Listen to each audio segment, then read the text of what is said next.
Ladies and gentlemen, welcome to NWA Power. We are coming off the back of the most historic event in NWA history in NWA 78, in which we saw Lexi Cabrera become the new NWA World Women's Champion, defeating former champion Masha Slamovich, Yuka Sakazaki, and Kenzie Page in a four-way. We also saw Chris Brookes defeat Bishop Dyer, ending his near one-year reign with the NWA World Heavyweight Championship to win the biggest title in wrestling today. But we also saw the debut of Punishment Martinez, and he made it very clear that he's coming for Chris Brookes and the NWA World Heavyweight Championship. What will happen in the next two episodes of NWA Power? Sit down, relax, and enjoy the chaos that ensues on NWA. This first episode of NWA Power opens up with Chris Brookes, the new NWA World Heavyweight Champion. He says that at NWA 78 he defied the odds. He went from a replacement to a world champion in a matter of months, and he proves that he belongs here at the top of the NWA. But he is interrupted by Punishment Martinez, who has James Mitchell by his side. Martinez says that Chris Brookes shouldn't get comfortable with the NWA World Heavyweight Championship, because soon enough it will be around his waist. He has championship pedigree. He's a former WWE World Heavyweight Champion, and he's now coming for the NWA World Heavyweight Championship. Our first match of these tapings of NWA Power is a four-way match for the number one contendership to the NWA World Junior Heavyweight Championship, and it is won by Jack Cartwheel. He did debut at NWA 78 in the Austin Idol Memorial Battle Royal, making a very good show of himself.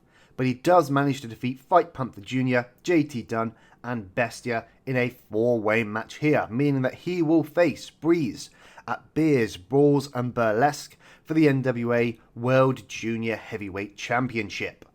After this, we go backstage to Mark Henry. He's in his office. He announces a new tournament here in the NWA. It is the American Dream Gauntlet, obviously an ode to Dusty Rhodes, the American Dream. This is an 8-man round-robin tournament that will take place over the next few months here in the NWA, with the winner of the tournament getting an NWA World Heavyweight Championship opportunity. He announces 7 of the 8 participants, the ones you can see on the screen. You got Bishop Dyer, Dozer, Matt Lee, Max the Impaler, Oliver Carter, Ortiz, and Spencer Slade. 7 of the top contenders here in the NWA. But the 8th and final participant will be revealed next week, as there will be a 10-man battle royal, with the winner of that match having the 8th and final spot in the tournament. So we'll have to find out who joins these 7 men in the first ever American Dream Gauntlet. We then have a slight warm-up match for the American Dream Gauntlet, as we have a tag match. 4 of the participants in the gauntlet, as Ortiz and Bishop Dyer do defeat Dozer and Oliver Carter when Bishop Dyer pins Oliver Carter with the End of Days. It's a good 63 rated match. Really good ratings all around. Ortiz was off his game, but does still get a 68 and is the best performer in the entire match. So an excellent tag team match here, and a good way to hype up the American Dream Gauntlet. We then go backstage to Keith Lee. He's still reeling after his loss to Spencer Slade at NWA 78 in a fight pit match, when Bully Ray comes up to him. He says that Keith Lee is clearly past his prime, and he needs to step aside for new stars like his client Bojack. Keith Lee, obviously being frustrated with his loss and what Bully Ray is saying to him, grabs Bully Ray by the collar, but before he can say anything, Bojack attacks. They both walk away, leaving Keith Lee laying in the backstage area. So again, it seems like we're going to be going towards Bojack and Keith Lee in the near future. We then have an excellent 67 rated match, as Punishment Martinez makes his in-ring debut, defeating Japanese legend Yuji Nagata in about 10.5 minutes with a South of Heaven. Punishment Martinez getting an excellent 71 rating, Nagata doing really well getting a 45. Nagata did debut at NWA 78, the same as Punishment Martinez, but Nagata was in the Austin Idol Memorial Battle Royal, whereas again Punishment Martinez debuted at the end of the show. But it does show that Punishment Martinez is on his game and he's here for the NWA World's Heavyweight Championship. We then once again go backstage to Mark Henry. He's in his office once again with his assistant Titus. He says he's still thinking about what Preston Vance said to them and who the new president of the NWA may be. Again, it's no longer Billy Corgan. He hasn't heard from Billy Corgan for quite some time now. So who now may be in charge, the new president of the NWA? We then go to our main event match of the evening, an excellent 80 rated match as Chris Brookes defeats the debuting Taka Michinoku. Again, in the last episode we did mention that Taka Michinoku had signed, but he hadn't yet debuted, and this is his official debut here for the NWA. However, he does lose to Chris Brookes, the new NWA World's Heavyweight Champion. It is an excellent 80 rated match, one of the best matches in this series so far, and an excellent way to establish Chris Brookes as the new NWA World's Heavyweight Champion.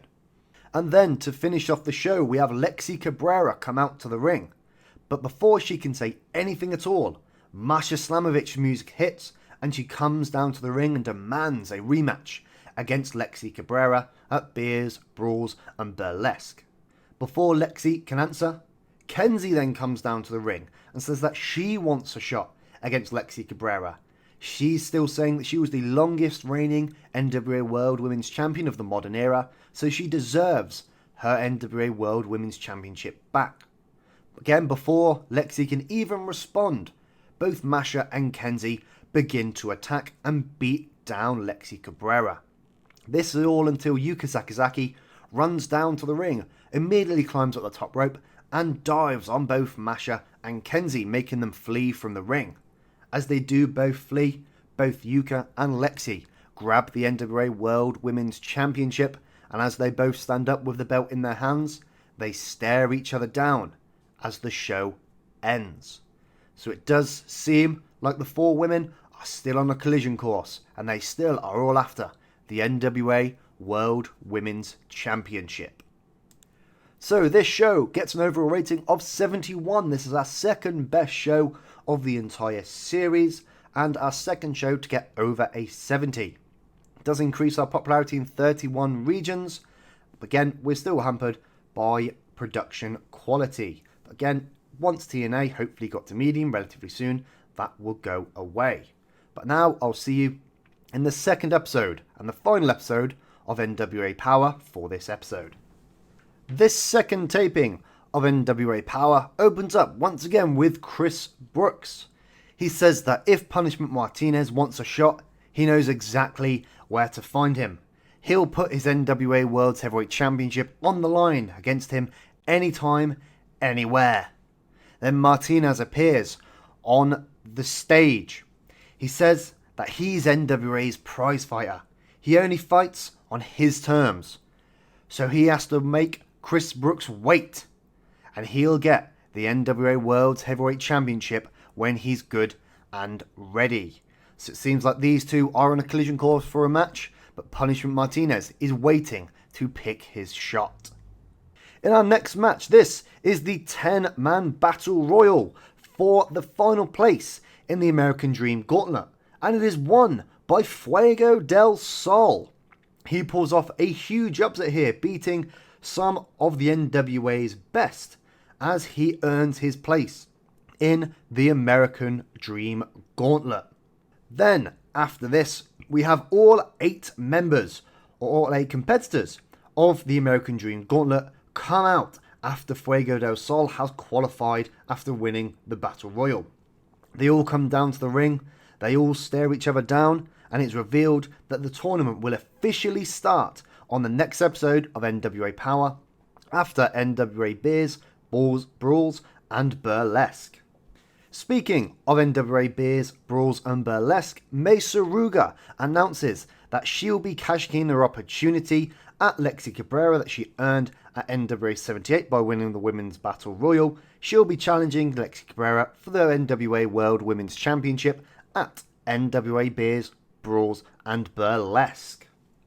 After this, in a decent 48 rated match, Emi Sakura and Kylie Page make their fourth defense of the NWA World Women's Tag Team Championships as they defeat the team of Promise Braxton and Tanya Grunge. Again, it's a decent match here, 48. Emi Sakura getting a 55, Page getting a 32, Promise Braxton 33, and Tanya Grunge getting a 27. Again, a good fourth defense here for the NWA World Women's Tag Team Champions. We'll then once again go backstage. We see 2/3 of Gucci, Robbie E and Breeze. They say that Matt Lee will bring the American Dream Gauntlet back to Gucci, and Jack Cartwheel better be ready for Breeze, as he is now the forever NWA World Junior Heavyweight Champion. As we saw last week, Jack Cartwheel did win a 4-way to become the new #1 contender for the NWA World Junior Heavyweight Champion, but Breeze doesn't look like he's going to be giving up the belt anytime soon. We'll then have another match as Keith Lee manages to defeat Mike Mondo to become the new NWA National Heavyweight Champion. During the match, we did see Bojack come out and accidentally hit Mike Mondo. He's aiming for Keith Lee, but Keith Lee managed to switch Mondo and Bojack hits him instead, causing Keith Lee to hit a Spirit Bomb and defeat Mike Mondo, becoming the new NWA National Heavyweight Champion. After the match, however, Keith Lee has no time to celebrate as Bully and Bojack storm into the ring and attack. They are furious that they've just allowed Keith Lee to win his first championship here in the NWA. They both leave Keith Lee laying in the middle of the ring, and Bojack walks out with the NWA National Heavyweight Championship in his possession. We then go backstage to see Mark Henry and Titus in Henry's office once again. Henry is trying desperately to get hold of Billy Corgan on the phone, but it continuously goes to voicemail. He can't reach him at all. Titus is next to him on his computer, looking at the NWA business records to try and find out if there has been a switch in ownership to see who the new president of the NWA may be. Again, the mystery to who this may be continues. And then, in our main event of these NWA Power tapings, the team of Lexi Cabrera and Yuka Sakazaki draw with Kenzie Page and Masha Slamovich as they all go to a double countout as they continuously brawl throughout the arena. This is one of the best matches in the series so far as it gets an 82, so an excellent match here. Again, this does mean that nobody knows who will be challenging Lexi Cabrera if she retains the NWA World Women's Championship against May Saruga after NWA Beers, Brawls and Burlesque. So we'll have to wait and see for that show to see whether Lexi Cabrera is able to retain and then who may be challenging her. But for now, we'll finish these tapings of NWA Power and we'll see what rating we got. So this rating of NWA Power gets a 69. It still increases our popularity in 31 regions, so popularity is growing nicely. We'll see exactly how much popularity we've grew and how much money we may have lost on these tapings. So we'll have a look at the financial report, see how much money we may have lost on these. So we lost around $24,000, which again is absolutely fine. Broadcast revenue is about $12,000, ticket sales were $13,000. Still a good profit made throughout the month. We'll have a look at the popularity recap. So we've grown once again in quite a lot of regions. The regions we didn't grow during NWA 78. So we've grown 1 popularity point in most of America, most of Mexico, all of Britain and most of Japan. So really good growth here. But for now, since we have no media scrum, I will end this episode here. Hopefully you did enjoy the new format of NWA Power, as it's only 2 episodes at a time now, since the length of NWA Power has gone from an hour to an hour and a half. But now, I will see you at the next episode, NWA Beers, Brawls and Burlesque. Hopefully you did enjoy.